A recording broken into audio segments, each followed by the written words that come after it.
Hi guys, so today I'm going to bring you something a little bit different to this channel.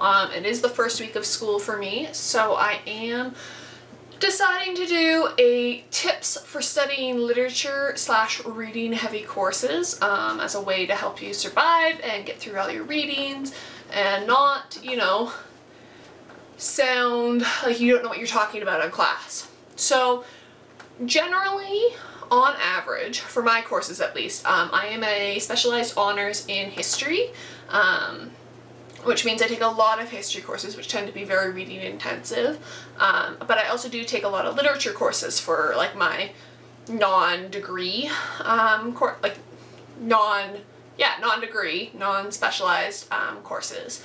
So on average, I would say per course at a minimum for my 4 years at university, I've had to read about 100 pages per course per week. I've taken 5 courses a year, so that's at least, bare minimum, 500 pages a week that I'm expected to do for my professors. So that's a lot of reading to get done in a week. It takes a lot of time management, so I've got a few steps in order to ensure that at the bare minimum, you know kind of what you're talking about in your prep for exams, and at the top tier, you're like super prepared. I vary during the school year depending on what my due dates are, what's coming up in like my personal life, on which step I do. So the very first step this is like I have 15 to 20 minutes that I can devote per course. This is a really heavy week. I may have a lot of social commitments this week. I may have, you know, a lot of essays due or some exams.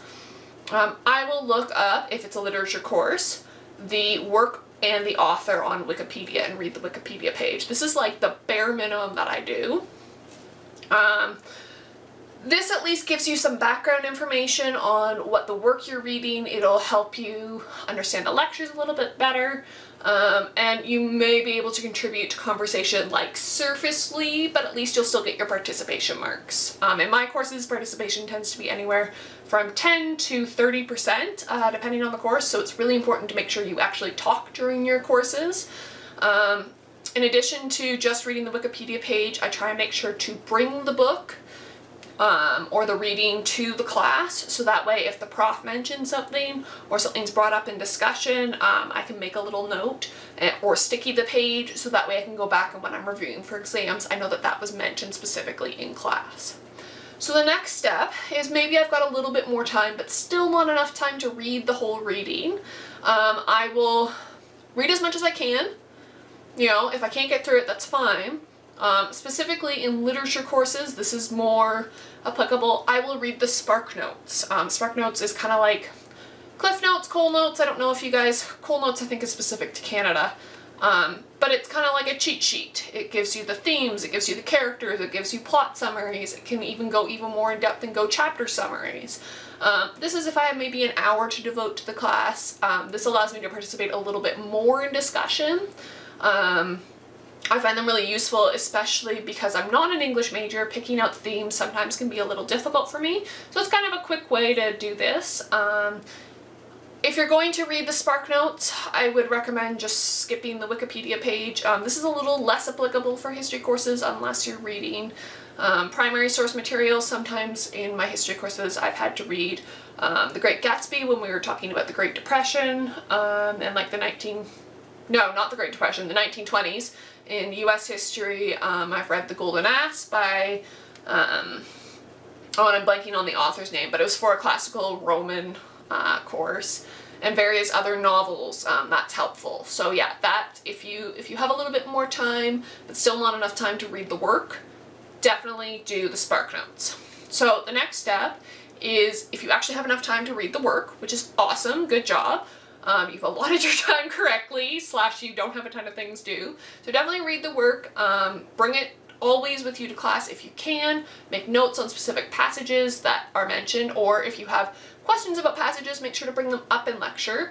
Also, in addition to reading the work, if you have enough time, do a quick skim of the Wikipedia page just to make sure, and do a quick skim of the Spark Notes page just to make sure like you've got everything, you haven't missed anything or misread something. So then the final step, this is if you have a ton of spare time, say, I tend to not do this. I've done it a couple times and I've found it's really, really, really helpful. I just don't always have enough time to do it. So this step is like the pinnacle of doing everything. You will be super prepped for writing essays and doing your exams. So read the Wikipedia page, read the SparkNotes page, read the work, and if you have time, search for a scholarly article on the work.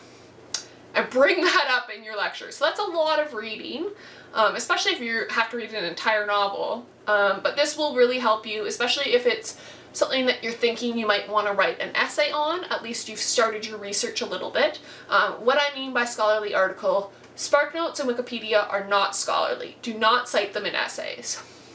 I'm talking about things that you can find through JSTOR, for example, is an excellent database. I pretty much almost exclusively use JSTOR for finding articles and scholarly works. So this is something that's super specific. It may be on a specific theme.